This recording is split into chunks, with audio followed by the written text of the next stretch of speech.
ડાંગમાં પાણીને લઈને લોકોએ કર્યો માટલા ફોડ વિરોધ.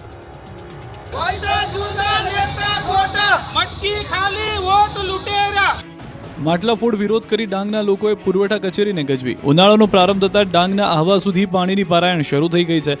ભર ઉનાળે આદિવાસી લોકોને પાણી માટે વલખા મારવા પડી રહ્યા છે. ડુંગરાળ વિસ્તાર નપાણીઓ બની ગયો છે. ત્યારે અહીંના સ્થાનિક લોકોએ એકત્ર થઈને 1 કિલોમીટર લાંબી રેલી કાઢી, જેમાં મહિલાઓથી માંડી પુરુષો બધા જ મોટી સંખ્યામાં જોડાયા. માટલા સાથે નારાબાજી કરી વિરોધ પ્રદર્શન કર્યું.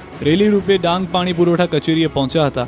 અહીં માટલા ફોડીને આક્રોશ વ્યક્ત કર્યો. બાદમાં જિલ્લાની બહેનો રેલી સ્વરૂપે આહવા કલેક્ટર કચેરીએ પહોંચી. કલેક્ટર કચેરીએ સૂત્રોચ્ચાર કરીને આવેદનપત્ર આપ્યું. જિલ્લાના ગામો સહિત મુખ્ય મથક આહવા સુધી પાણી પૂરું પાડવા રજૂઆત કરી. પાણીની પારાયણને લઈને સુરેન્દ્રનગરમાં સ્થાનિકોએ મનપા કચેરીએ નહાવાનું નાટક ભજવી વિરોધ કર્યો. પાણીની ડોલો, વાસણો, કેરબા અને પાણીની નળી સાથે વિરોધ કરવા પહોંચ્યા સુરેન્દ્રનગરના લોકો. અહીં ઉનાળો શરૂ થતાં જ પાણીની પારાયણ શરૂ થઈ ગઈ છે. શહેરના સંત સવૈયાનાથ અને ઠાકરનગરમાં પાણી આવતું નથી. પાણીની રામાયણથી લોકો પરેશાન છે. ભર ઉનાળે લોકોને દૂર દૂર સુધી પાણી ભરવા જવું પડી રહ્યું છે.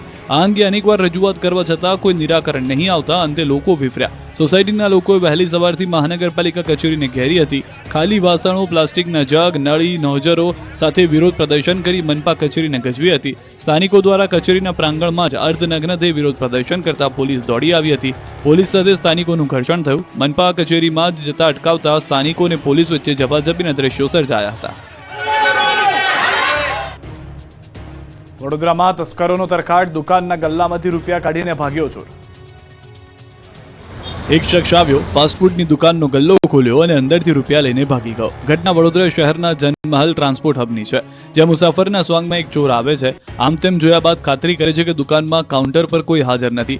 એનો ફાયદો ઉઠાવીને તરત જ ગલ્લો ખોલે છે અને તેમાં રહેલા રૂપિયા લઈને રફુચક્કર થઈ જાય છે. તો શહેરના અકોટામાં કાપડની દુકાનમાં પણ ચોરી થઈ. ભગવાનના ફોટાને સીસીટીવી આગળ મૂકી ચોરી કરી. તસ્કરો દુકાનમાં ચોરી કરી ફરાર થઈ ગયા. અજાણ્યા તસ્કરો મોટો હાથ ફેરો કરી ફરાર થઈ ગયા છે. બીજી તરફ હોસ્પિટલમાં તસ્કરોનો તરખાટ જોવા મળ્યો. ગોત્રી GMERS હોસ્પિટલમાં ચોરી થઈ હતી. સર્જિકલ વોર્ડમાંથી મોબાઈલની ચોરી કરતા 3 શખ્સો સીસીટીવીમાં કેદ થઈ ગયા. હોસ્પિટલમાં સારવાર માટે આવતા દર્દીઓને સજા થવાના બદલે પોતાનું સામાનનું ધ્યાન રાખવું પડે તેવી સ્થિતિ છે. સિક્યુરિટી દ્વારા કોઈ પણ પ્રકારની તકેદારી નહીં રખાતી હોવાનું સામે આવ્યું. 6 દિવસ બાદ ગોંડલ યાર્ડ ખુલતા જણસીઓથી છલકાયું. માર્ચ એન્ડિંગના કારણે 6 દિવસ બંધ રહ્યા બાદ ફરી ગોંડલ માર્કેટિંગ યાર્ડ ધમધમતું થયું. યાર્ડ ચાલુ થતાં વિવિધ જણસીઓથી યાર્ડ છલકાયું હતું. 6 દિવસ સૌરાષ્ટ્રભરમાંથી ખેડૂતો પોતાનો માલ લઈને પહોંચ્યા હતા, જેથી યાર્ડમાં ક્યાંય પગ મૂકવાની જગ્યા ન હતી. દાણા, ઘઉં, લસણ, લાલ ડુંગળી સહિત જણસીઓની મબલક આવક થઈ હતી. મોટા પ્રમાણમાં જણસીઓની આવક થતાં હરાજી શરૂ કરવામાં આવી. દાણાની 2.25 લાખથી વધુ ગુણીની આવક થઈ. હરાજીમાં દાણાના 20 કિલોના ભાવ 1100 થી 1900 સુધીના બોલાયા. ઉપરાંત ઘઉંના 20 કિલોના 470 થી 650 સુધીનો ભાવ બોલાયો. યાર્ડના સત્તાધીશો દ્વારા હાલ ઘઉં અને દાણાને લઈ અન્ય કોઈ જાહેરાત ન કરવામાં આવે ત્યાં સુધી આવક સદંતર બંધ કરવામાં આવી. આંકલાવ APMCની ચૂંટણીમાં કોંગ્રેસનો જોવા મળ્યો જાદુ. આણંદ જિલ્લાના આંકલાવમાં APMCની ચૂંટણી એક તરફી જોવા મળી. કોંગ્રેસ પ્રેરિત પેનલના 10 ઉમેદવારો બિનહરીફ જાહેર થતા ખેડૂત વિભાગની 10 બેઠક માટે ચૂંટણી યોજાવાની હતી. કોંગ્રેસ પેનલના 12 ઉમેદવારોએ ફોર્મ ભર્યા હતા, જેમાંથી 2 ઉમેદવારોએ ફોર્મ પરત ખેંચ્યા. ફોર્મ પરત ખેંચતા 10 ઉમેદવારોની બિનહરીફ જીત થઈ. APMCની ચૂંટણીમાં ભાજપને એક પણ ઉમેદવાર ન મળ્યો. ગત 27 માર્ચના રોજ ઉમેદવારી પત્ર ભરવાની આખરી તારીખ હતી, જ્યારે 28 માર્ચે ફોર્મ ચકાસણીમાં 12 ફોર્મ મંજૂર થયા હતા. કોંગ્રેસે APMCમાં પોતાનો દબદબો જાળવી રાખ્યો.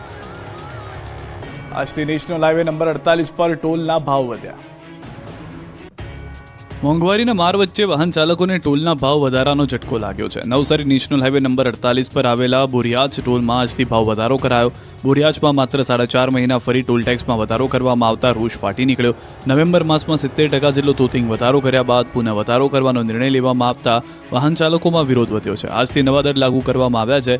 લાઇટ મોટર વ્હીકલના 115ની જગ્યાએ 120 રૂપિયા ચૂકવવાના રહેશે. કમર્શિયલ વ્હીકલને 190ની જગ્યાએ 195 રૂપિયા ચૂકવવા પડશે. બસ અને ટ્રકને 395ની જગ્યાએ 410 ચૂકવવાના રહેશે. મલ્ટી એક્સેલ વાહનોના 620ની જગ્યાએ 640 અને મોટા વાહનોના 755ની જગ્યાએ 780 રૂપિયા ચૂકવવાના રહેશે. નેશનલ હાઈવે ઓથોરિટીના નિર્ણયથી ટોલ નાકાથી પસાર થતા 30,000 વાહનોને અસર થશે. સુરત રેલવે સ્ટેશન પર બંધ કરાયેલા પ્લેટફોર્મ 2 અને 3 ફરી શરૂ થયા. સુરત રેલવે સ્ટેશન પર બંધ કરાયેલા પ્લેટફોર્મ 2 અને 3 ફરી શરૂ કરવામાં આવ્યા. આ પ્લેટફોર્મ છેલ્લા 3 મહિનાથી બંધ હતા. ટ્રાન્સપોર્ટ હબ તરીકે વિકસાવવા ચાલી રહેલી કામગીરી અંતર્ગત પ્લેટફોર્મની કામગીરી પૂર્ણ થતાં પુનઃ શરૂ કરાયા. પ્લેટફોર્મ બંધ હોવાથી 115 જેટલી ટ્રેનોને ઉધના સ્ટેશન ડાયવર્ટ કરાઈ, જેથી મુસાફરોને હાલાકી પડી રહી હતી. સુરતથી મુંબઈ તરફ જતા મુસાફરોને ઉધના રેલવે સ્ટેશન સુધી લંબાવવું પડતું હતું. જોકે પ્લેટફોર્મ શરૂ કરાતા મુસાફરોએ રાહતનો શ્વાસ લીધો. સુરતમાં મચ્છર પર થઈ એર સ્ટ્રાઇક. સુરતમાં હવે મચ્છરોનું આવી બન્યું છે, કારણ કે સુરત મહાનગરપાલિકા દ્વારા આ રીતે ડ્રોનની મદદથી મચ્છરોનો ખાત્મો કરવાની શરૂઆત રાંદેર ઝોન વિસ્તારના ભેસાણ ગામથી કરાઈ છે. પાલ, પાલનપોર, ભેસાણ અને જહાંગીરાબાદના નાગરિકોએ મચ્છરોના અતિશય ત્રાસની ફરિયાદ કર્યા બાદ તંત્રે ડ્રોનની મદદથી દવાનો છંટકાવ કર્યો. મેયર ઉપરાંત અધિકારીઓ પણ ડ્રોનથી દવા છંટકાવ